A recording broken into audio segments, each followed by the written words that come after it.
Good morning, everybody. Happy Wednesday. This week's news is coming from the absolute top of the industry. We have Stripe and Advent renewing their bid for PayPal. Visa and Mastercard, they're fighting over who has stablecoin settlement rights, and a regulator has moved to make room for crypto fundraising.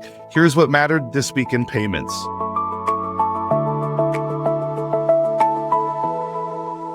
All right, so the first story we got coming out of the gate is Stripe and Advent are returning to the table on the PayPal deal. Remember, Stripe and Advent had offered $60.50 per share for PayPal back in mid-July. That put the company at about $53 billion. PayPal's board called the price too low, so the two sides are now discussing a higher number, according to reports cited by the Wall Street Journal. A deal could land within weeks. Under the structure being discussed, Stripe would take an equity or an equal stake alongside Advent, and the buyers do not plan to break up PayPal's business. Nothing is signed yet, and PayPal could still turn down that revised offer, so keep that in mind. The SEC is proposing new rules to ease crypto fundraising. So the SEC proposed a new rule on August 18th called Regulation Crypto Assets.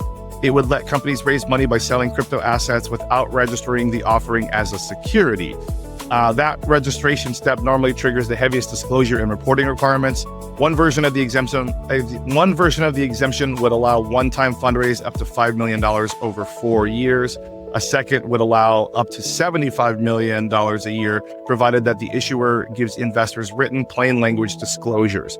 The proposal would also override state-level securities registrations for offerings that qualify.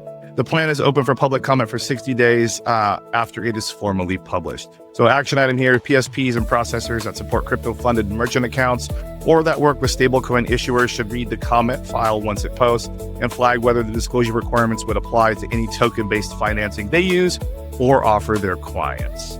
Number 3, we got Visa hunting for a new stablecoin partner after Mastercard buys its old one.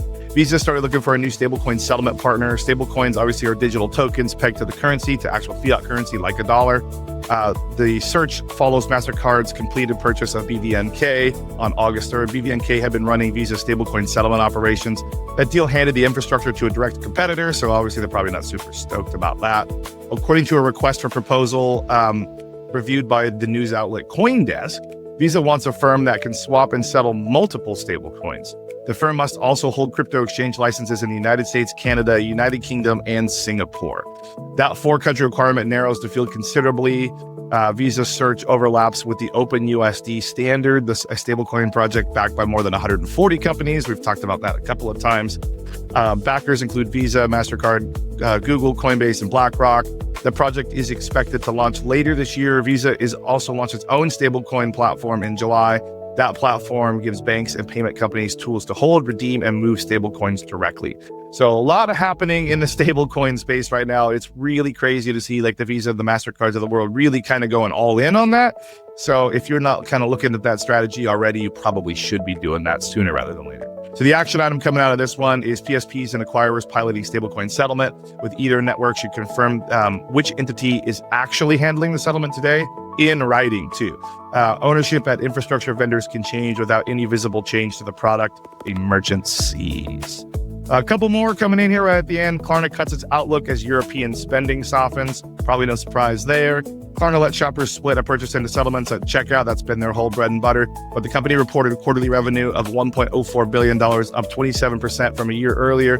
That did beat analyst estimates. The company also posted a small profit where analysts had expected a loss. Despite that beat, though, Klarna cut its full-year revenue forecast from $4.1 to $4.2 billion, down roughly $4.3 billion previously. It also announced a search for a new CFO, so shares fell about 20% on that news. The company pointed to an unfavorable currency swings and softer retail spending in Germany specifically. Its CEO said German spending should stay weak through the rest of the year. Shares in rival installment lenders and PayPal were little changed, suggesting the market does not see Klarna's problem as an industry-wide one. So that's something I think really to note there. So anybody for the action item here, merchants offering installment checkout options should check exposure to Germany specifically if you do business there and the Eurozone, and ask your financing partner for updated approval rate and funding cost data before locking in any fourth quarter promotional offers. We do know Klarna loves their promotions there. So the last one we have today, Citi buys a reward startup to cut its points bill. Citi has agreed to acquire Card Financial, that's with a K, a New York-based company whose technology powers cashback offers inside banking apps. Card's model relies on merchants funding the rewards themselves in exchange for placement.